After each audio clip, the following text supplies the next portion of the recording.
السلام علیکم۔ اگر آپ قرآن پاک تجوید کے ساتھ سیکھنا چاہتے ہیں تو ہمارا یہ چینل سبسکرائب کر لیجئے اور اس ویڈیو کو پورا دیکھیے۔ انشاءاللہ عز و جل آپ کو قرآن پاک ہم لفظ با لفظ اسی ویڈیو کی طرح سکھا دیں گے، آپ کو کسی آن لائن قرآن اکیڈمی کی ضرورت نہیں پڑے گی انشاءاللہ۔ آج ہم پھر سورہ یاسین کی تلاوت سیکھیں گے۔ آیت نمبر 66 سے 70 تک ہم آیات سیکھیں گے۔ آئیے اس سبق کو ہم پڑھتے ہیں۔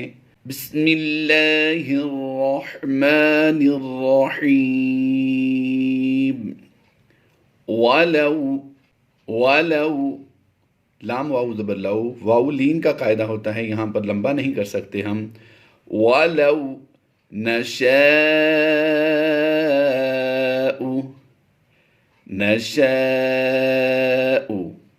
شین الف زبر شاء، الف مدہ ہے یہاں پر، اس کے بعد حمزہ اسی کلمے میں آیا ہے، یہ ایک ہی کلمہ ہے، تو یہاں پر حروف مدہ کے بعد حمزہ اسی کلمے میں آیا ہے، اس لیے یہاں پر یہ مد کا نشان نظر آ رہا ہے آپ کو، اور اس مد کو مد متصل کہتے ہیں، یعنی حمزہ اسی کلمے میں متصل آ گیا۔ نشاء لطمسنا، الف مدہ کی وجہ سے ہم اسے لمبا کر رہے ہیں۔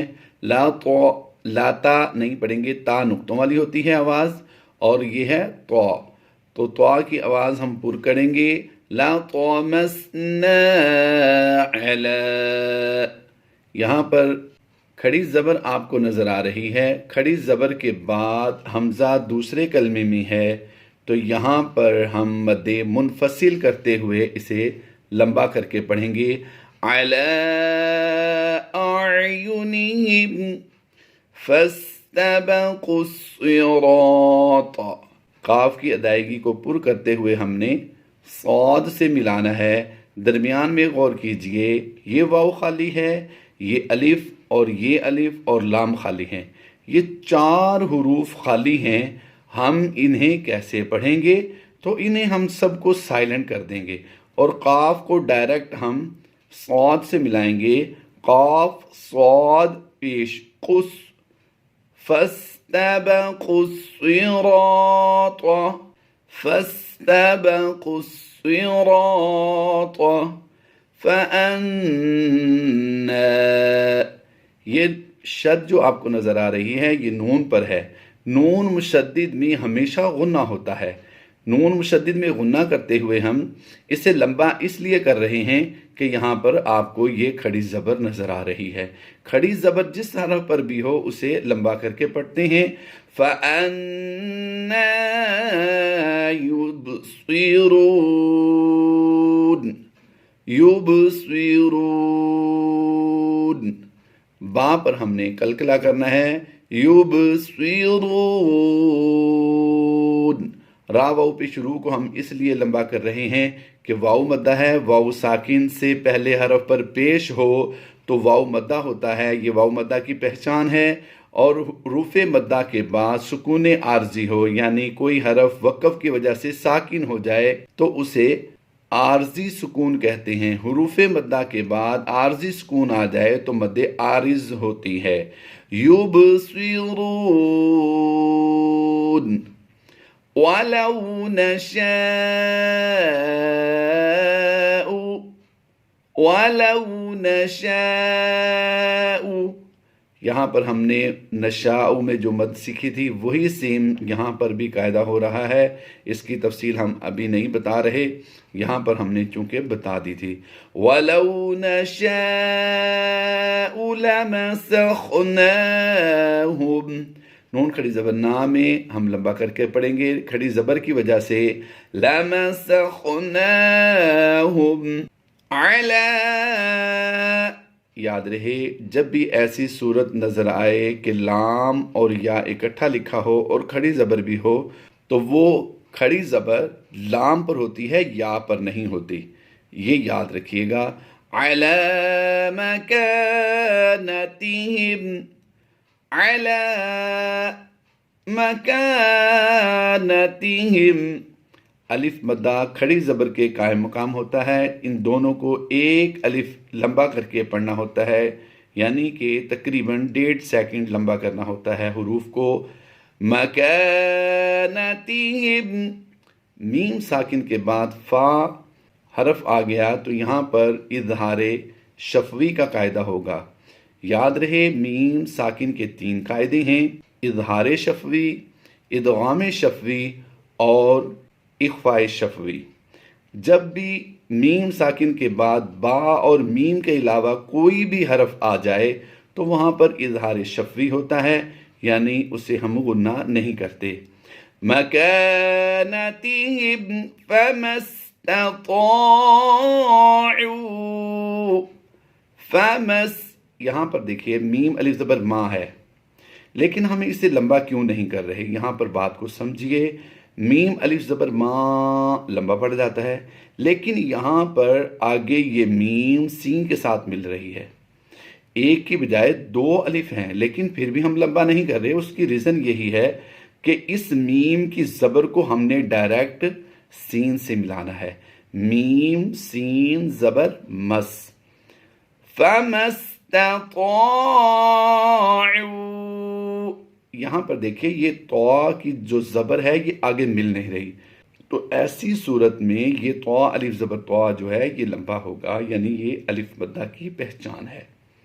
تو آگے جو مل رہا ہو، جیسے یہ آگے مل رہا ہے حرف زبر کے ساتھ ہے، لیکن یہ الف دونوں سائلنٹ ہو رہے ہیں، تو یہ لمبا نہیں ہوگا بلکہ یہ لمبا ہوگا۔ فَمَسْتَطَاعُوا مُضِيًّا، یا واو 2 زبر یاؤں، ہونٹوں کو گول کر کے اسے پڑھیں گے، مُضِيًّا وَلَا يَرْجِعُونَ۔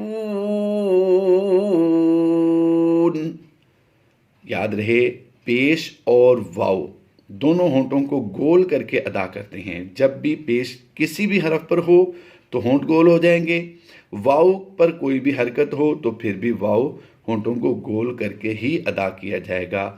مُضِيًّا وَلَا يَرْجِعُونَ۔ آیت نمبر 68 پڑھ رہے ہیں ہم اب۔ یہ یاد رہے کہ یہ جو عین کا نشان آپ دیکھ رہے ہیں یہ رکوع کا نشان ہوتا ہے، تو یہاں پر سورہ یاسین میں 4تھا رکوع کمپلیٹ ہو گیا۔ یہاں پر آپ غور کیجئے، یہ عین جہاں بھی ہوگا اس کے بالکل برابر سیدھ میں ایک عین بڑی ساری ڈال کر اس پر گنتی لکھی جاتی ہے، تو اس گنتی کا مطلب کیا ہوتا ہے یہ بھی آپ کو آج سمجھاتے ہیں، شاید آپ کو اس سے پہلے کسی نے نہ سمجھایا ہو۔ اب غور کیجئے، یہ عین ہے، یہ رکوع کا نشان ہوتا ہے۔ اب اس پر جو اوپر گنتی لکھی ہوئی ہے یہ لکھا ہوا ہے 4، یعنی 4 لکھا ہوا ہے یہاں پر، اس کا مطلب ہوتا ہے یہ سورت کا رکوع نمبر ہے، یہ سورت کا رکوع نمبر ہے اور یہ پارہ کا رکوع نمبر ہوتا ہے۔ اب رہا درمیان والی گنتی کا مسئلہ، تو یہ ہوتا ہے رکوع کی درمیانی آیات، یہ بھی یاد رہے کہ یہ رکوع کی درمیانی آیات ہوتی ہیں۔ آئیے اب ہم اپنے سبق کی طرف چلتی ہیں، امید ہے کہ یہ آپ کو عین کے بارے میں سمجھ آ گیا ہوگا۔ وَمَن نُعَمِّرْهُ،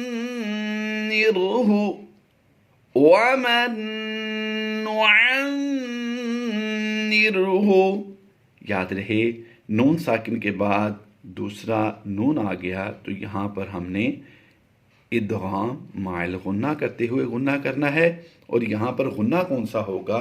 غنہ آنی کی آواز دیں گے یہاں پر ہم، کیونکہ یہ غنہ ہونے میں کسی کا محتاج نہیں ہے، ہمیشہ نون مشدد اور میم مشدد میں غنہ ہوتا ہے، تو ہم اس کی آواز کیا دیں گے؟ وَمَن نُعَمِّرْهُ نُنَكِّسْهُ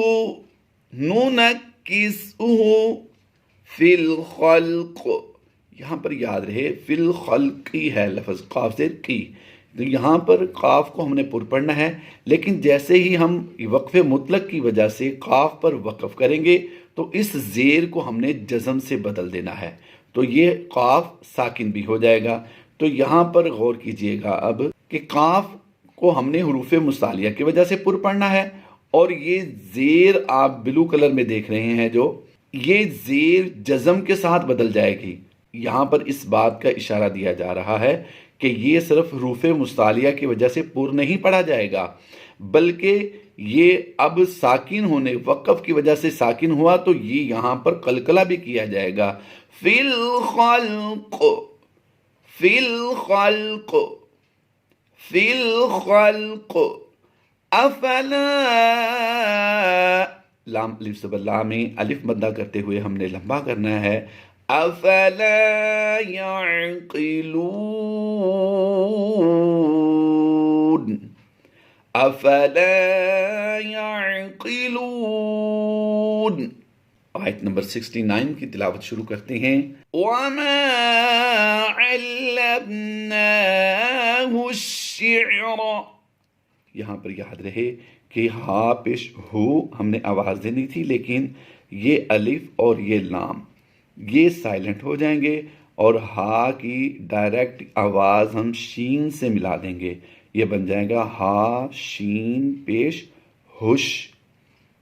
یہ شین ہم نے کیوں ملایا؟ کیونکہ اس شین پر شد ہے، تو شد والا حروف مشدد کہلاتا ہے، اور مشدد حرف کو پچھلے حرف سے ملانا ہوتا ہے۔ پچھلا حرف یہاں پر تو لام ہے، لیکن لام خالی ہے، اس کو نہیں ہم ملائیں گے، بلکہ پچھلے والے کو دیکھیں گے وہ بھی خالی ہے، تو اس سے پچھلے دیکھتے ہیں تو یہاں پر ہا کے ساتھ ہم اسے ملا دیں گے، ہا شین پیش ہوش۔ وَمَا عَلَّمْنَاهُ الشِّعْرَ وَمَا يَنبَغِي، یاد رہے نون ساکن کے بعد اگر حرف با آ جائے تو نون کی آواز کو میم سے بدل کر اقلاب کرتے ہیں، اسی کا نام اقلاب ہے۔ يَنبَغِي لَهُ، الٹا پیش کو وقف کی حالت میں، یہ وقف مطلق کی علامت ہے، پہلے میں بتا چکا ہوں، الٹا پیش کو وقف کی حالت میں ہم کیا کرتے ہیں؟ ساکن کر دیتے ہیں، یعنی جزم سے بدل دیتے ہیں۔ تو جو حرف ساکن ہوتا ہے اسے ہم نے پچھلے حرف سے ملانا ہوتا ہے، لام ہا زبر لاہ کی آواز بن جائے گی۔ وَمَا يَنبَغِي لَهُ، غین یازر غی ہم نے لمبا کیا ہے، یا مدہ کا قاعدہ ہوتا ہے یہاں پر۔ آگے پڑھتے ہیں، ان ہوا، ان ہوا، یہاں پر نون ساکن کے بعد حروف حلقی میں سے ہا آ گیا تو ہم یہاں پر اظہار کرتے ہوئے بغیر غنہ کے پڑھیں گے۔ ان ہوا الا ذکر، ذکر، را واو دو پیش روں کی آواز دیں گے، یہاں پر تنوین کے بعد حروف یرملون میں سے واو آ گیا تو ادغام مع الغنہ کرتے ہوئے یہاں پر ہم پڑھیں گے، ذکر وقرآن مبین۔ اب دو پیش جو ہیں یہ اس وقف کی وجہ سے، یہاں پر لام الف کی وجہ سے وقف نہیں کرنا چاہیے تھا، لیکن آیت کا نشان آ جائے تو یہاں پر ائمہ قرہ کا اختلاف ہے کہ وقف کریں یا نہ کریں، تو دونوں کا اختیار ہے، یہاں پر ہم وقف کر رہے ہیں تو مبین پڑھیں گے، دو پیش کی تنوین کو وقف میں جزم سے بدل دیتے ہیں، یعنی ساکن کر دیتے ہیں۔ تو یہاں پر اس بات کو غور سے سمجھیے، قر قاف را پیش قر قاف کو حروف مصالیہ کی وجہ سے پر کر رہے ہیں، را ساکن سے پہلے حرف پر پیش ہو تو را کو بھی پر پڑا جاتا ہے۔ قرآن، حمزہ کھڑی زبر آ، کھڑی زبر کی وجہ سے اس کو ہم لمبا کریں گے۔ وَقُرْآنٌ مُبِينٌ، تنوین کے بعد حروف یرملون میں سے میم آ گیا تو یہاں پر ادغام مع الغنہ کا قاعدہ کرتے ہوئے غنہ کریں گے۔ یاد رہے، پھر ہم دوبارہ آپ کو بتا رہے ہیں، میم مشدد اور نون مشدد میں ہمیشہ غنہ ہوتا ہے، یہاں پر دیکھیے اور یہاں پر دیکھیے، نون مشدد اور میم مشدد میں غنہ کر کے پڑھتے ہیں۔ وَقُرْآنٌ مُبِينٌ، آیت نمبر 70 پڑھتے ہیں۔ اب یہاں پر دیکھیے، یہ لام اس پیج کا پہلا لفظ ہے، تو لام سے جو سٹارٹ ہو رہا ہے یہ مشدد ہے، لام سے جو حرف سٹارٹ ہو رہا ہے یہ مشدد ہے. اس کو پڑھنے کا کیا طریقہ ہے؟ غور کیجئے گا. اس لام مشدد کو ہم نے پچھلے حرف سے ملانا تھا. پچھلا حرف کیا تھا؟ آئیے وہ بھی دیکھ لیتے ہیں. پچھلا جو آخری حرف ہے وہ ہے نون دو پیش نون. تو یہاں اس کی آواز کیسے بننی تھی؟ قرآن مبین. نون کو ہم نے اس لام سے پڑھنا تھا تو یہ آواز بن جانا تھا مبین لینذر. لیکن یہاں پر ہم نے لام کو نہیں پیچھے ملانا کیونکہ ہم نے وہاں پر وقف کر دیا. تو اب اس کا حکم کیا رہے گا؟ اس کا حکم سن لیجئے اور اس کو پڑھنے کا طریقہ بھی سمجھ لیجئے. اس لام کو ہم لام زیر لی سے ملا کر پڑھیں گے. لام زیر لی. اب اس شد کو ہم سائلنٹ کر دیں گے کیونکہ ہم نے پیچھے وقف کر دیا تھا. تو ہم اب اس لام سے لی کو پڑھیں گے. یہ ہم نے غنہ کیوں کیا ہے؟ غنہ اس لیے کیا ہے نون ساکن کے بعد ہم نے حروف اخفا سے ذال کو پایا ہے، اس لیے ہم یہاں پر غنہ کر کے پڑھتے ہیں. لِيُنذِرَ مَن كَانَ لِيُنذِرَ مَن كَانَ. نون ساکن کے بعد کاف حروف اخفا میں سے آیا، یہاں پر غنہ زمانی کرتے ہوئے ہم پڑھیں گے مَن كَانَ حَيًّا وَيَحِقَّ الْقَوْلُ حَيًّا وَيَحِقَّ الْقَوْلُ. یاد رہے قاف واو زبر قو، واو لین ہوتا ہے، یہاں پر ہم نے اسے لمبا نہیں کرنا بلکہ بغیر لمبا کیے پڑھیں گے حَيًّا وَيَحِقَّ الْقَوْلُ عَلَى الْكَافِرِينَ. عَلَى الْكَافِرِينَ. اسی طرح کی تجویدی معلومات کے ساتھ قرآن پاک پڑھنے کے لیے ہمارے چینل کو سبسکرائب کیجئے، لائک کیجئے اور اپنے احباب کے ساتھ ضرور شیئر کیجئے. بیل آئیکن کے بٹن پر بھی کلک کر دیجئے. انشاءاللہ آپ کو ہمارے ہر نئی ویڈیو کا لنک ملتا رہے گا، نوٹیفیکیشن آپ کو آتا رہے گا. فی امان اللہ. اللہ حافظ.